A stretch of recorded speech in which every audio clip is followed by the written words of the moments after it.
Walang babala, walang pating. Pero bigla na lang silang nilamon ng dagat. May isang invisible na panganib na nagtatago sa ilalim ng alon. Isang traidor na agos na kahit gaano ka kalakas lumangoy, pwede kang hilahin palayo sa pangpang. Ito ang madilim na katotohanan kung bakit nawalan ng hininga sina Rene Baterbonia at Divine Adili sa Aurora noong June 8, 2026. Ang rock wave at rip current sa Aurora. Paano nila nahila ang dalawang malalakas na Ateneo players? Isang death trap sa dagat na hindi agad napansin. Pero paano ka makakatakas kapag hinahatak ka ng dagat? Sa video na ito, aalamin natin ang misteryo ng rip currents at mga biglaang alon sa dalampasigan. Tara, simulan na natin. Noong hapon ng June 8, 2026, ang tahimik at napakagandang bayan ng Dipakulaw, Aurora ay naging saksi sa isang bangungot na yumanig sa buong bansa. Alam mo ba na ang Aurora ay nakaharap sa mismong Pacific Ocean? Ibig sabihin, ang mga alon dito ay hindi ordinaryong alon lang na nakikita mo sa Manila Bay. Kaya nang magdesisyon silang pumunta sa tabing dagat para mag-swimming at mag-water exercises, hindi man lang nag-isip ang coach na talagang delikado ito para sa kanila. Sino ba naman ang mag-aakalang ang dalawang matatangkad at malalakas na atleta na kayang tumalon ng mataas at tumakbo ng walang kapaguran sa court ay matatalo ng tubig na hanggang dibdib lang? Pero ang hindi pala nila alam, may mga parte sa dagat na biglang lumalalim. Pwedeng sa isang hakbang ay hanggang tuhod lang ang tubig. Pero sa susunod na hakbang, bigla kang mapupunta sa mas malalim na bahagi dahil mawawala ang buhangin sa ilalim ng paa mo. At kapag nangyari iyon sa lugar na malalaki ang alon tulad ng Aurora, pwede kang mabilis na hilahin ng malakas na agos palayo. Oo. Mga kahistoryador, alam mo ba na may isang sumpa ang kalmadong tubig na bihira nating mapansin? Maraming nalulunod sa dagat hindi dahil sa malalaking alon na humahampas sa kanila, kundi sa kawalan ng alon sa isang partikular na pwesto.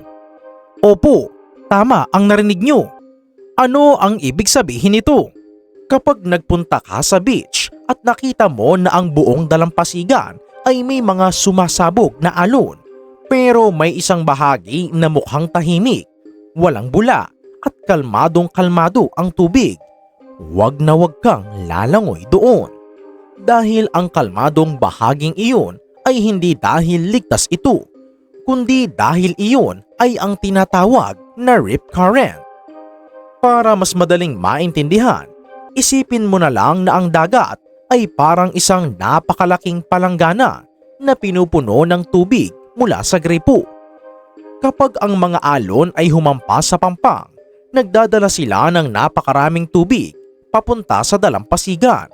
Ngayon, ang tubig na ito ay kailangang makahanap ng daan para bumalik sa gitnang dagat dahil hindi naman pwedeng maipon lang ito sa buhanginan. Imbes na dahan-dahang bumalik ang tubig sa dagat, naghahanap ito ng pinakamadaling daan palabas. Dumadaan ito sa mga mas malalalim na parte sa ilalim ng tubig. Kapag may nakita itong daanan, doon nagsasama-sama ang tubig na pabalik sa dagat. Nagiging parang isang malakas at mabilis na ilog ito na umaagos palayo sa dalampasigan. Ito ang rip current. Para itong higanteng higop sa ilalim ng tubig na humahatak sa kahit ano palayo sa pangpang. Ang masama pa rito, mga kahistoryador, ang rip current ay napakabilis. Kayang-kaya nitong umabot sa bilis na hanggang 2.5 metro bawat segundo.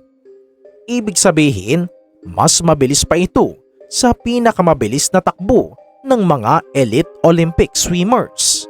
Oo, kahit kaano ka pa kalakas lumangoy, kung susubukan mong salubungin ang agos na ito ng diretsyo, Para ka lang tumatakbo sa umaandar na treadmill. Hindi ka uusad, mapapagod ka lang, at kapag naubos ang lakas mo, doon ka na magsisimulang uminom ng tubig ala. Kaya naman tinatawag itong death trap o patibong na hindi nakikita ng mga Blue Eagles. Sa ibabaw, mukha siyang kalmado dahil walang alon na sumasabog sa parteng iyon.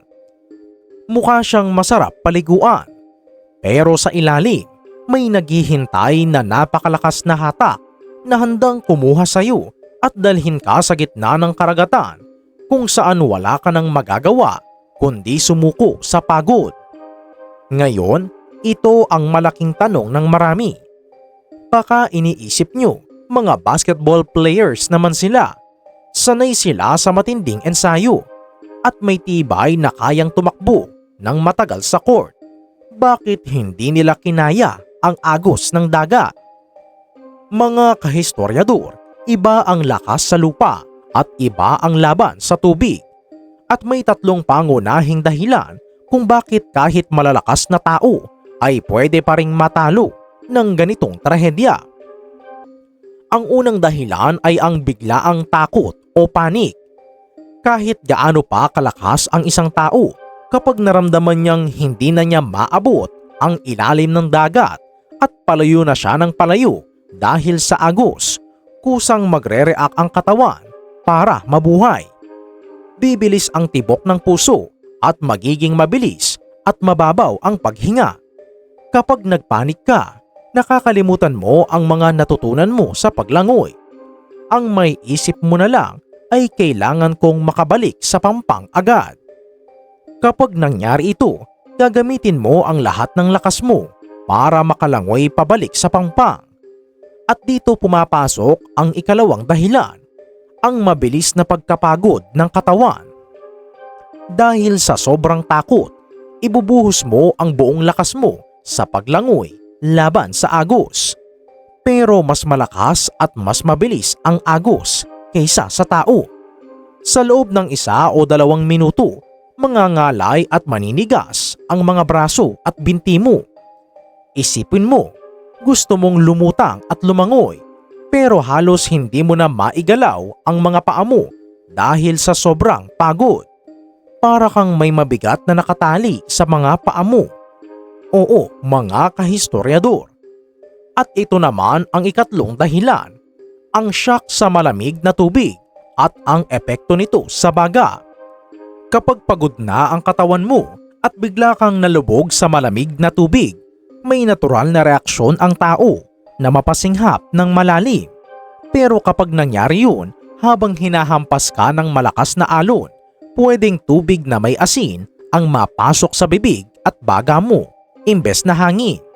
At kapag nakalunok o nakalanghap ka ng tubig, dito magsisimulang mahihirapan ka ng huminga.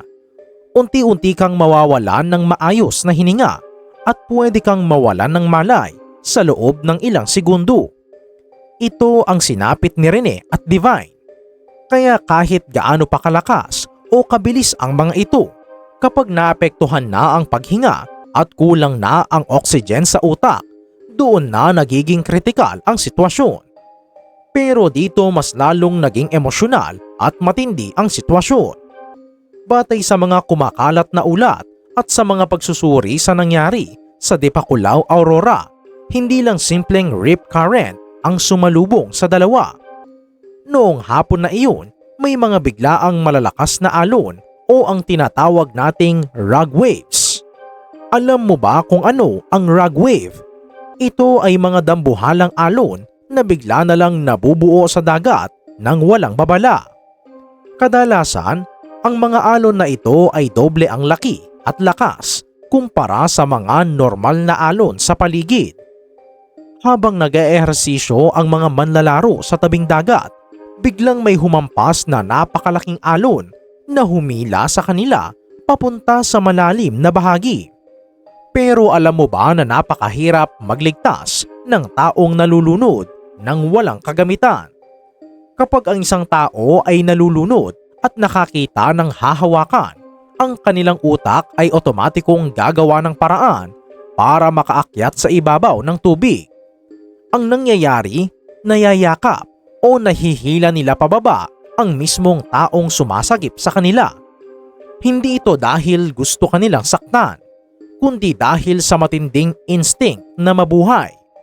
Dahil dito at dahil na rin sa napakalakas na alon at bagsik ng tubig sa baybayin ng Aurora noong hapon na iyon, tila nalunod silang dalawa ng sabay. Napakasakit isipin na ang dalawang manlalaro na ito dapat ay magpapakitang gilas pa sana sa UAAP court ay magkasamang binawian ng buhay sa dagat. Kaya naman mga kahistoryador, hindi natin hahayaan na matapos man lang ang video na ito ay wala tayong natututunang aral na pwedeng magsalba sa buhay mo o ng mga mahal mo sa buhay kapag pumunta kayo sa beach.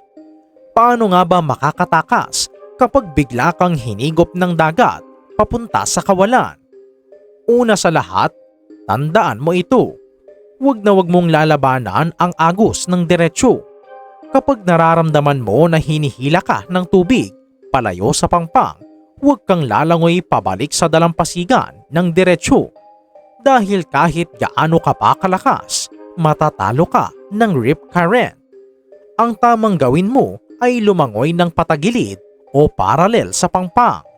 Lumangoy ka pakaliwa o pakanan. Dahil ang rip current ay may lapad lang na karaniwang 10 hanggang 20 metro. Kapag lumangoy ka patagilid, madali kang makakalabas sa agos na ito. Kapag naramdaman mo na humina na ang hila ng tubig at nakalabas ka na sa kanal ng rip current, doon ka palang lumiko at lumangoy pabalik sa pangpang. Pero paano kung sobrang pagod ka na talaga? Paano kung wala ka ng lakas para lumangoy patagilid dahil masakit na ang mga kalamnan mo? Dito papasok ang pinakasimpleng paraan para manatiling ligtas. Ang float to live o lumutang para mabuhay. Huwag kang kumawala o sumisid. Humiga ka lang sa ibabaw ng tubig, parang nakatingala sa langit. Iunat mo ang mga kamay at paa mo na parang bituin sa dagat. Ang hangin sa loob ng baga mo ang tutulong para manatili kang nakalutang. Parang natural na salbabida na hindi ka hinahayaang lumubog. Hayaan mo lang na tangayin ka ng agos palayo. Huwag kang matakot kung lumalayo ka sa pangpang. Dahil ang rip current ay hindi ka naman hihilahin pababa sa ilalim ng lupa. Dadalhin ka lang nito sa mas malalim na bahagi kung saan hihina rin ang agos nito kalaunan. Habang nakalutang ka, makakahinga ka ng maayos, makakapag-ipon ka ng lakas, at kapag medyo kumalma na ang pakiramdam mo o may nakita kang rescue, doon ka sumigaw o kumaway para humingi ng tulong. Ang pinakamahalagang sandata mo sa gitna ng dagat ay ang iyong isip. Kapag kontrolado mo ang takot mo, kontrolado mo ang buhay mo. Ang dagat ay walang awa, pero kung alam mo ang batas ng tubig, kaya mo itong malampasan. Ang pagkawala ni na Rene Baterbonia at Divine Adely ay isang napakabigat na paalala na sa harap ng kalikasan, walang sinumang tao ang mas malakas. Kaya sa susunod na kayo ay pupunta sa beach, maging mapagmatsyag. Alamin ang tamang kaalaman at laging unahin ang kaligtasan. Kayo, mga kahistoryador, naranasan nyo na ba yung naliligo kayo sa dagat tapos parang may humihila sa inyo palayo sa dalampasigan? Tapos sobrang takot kaya agad kayong umahon. Ano ang masasabi nyo tungkol dito? I-comment nyo sa ibaba para malaman din namin.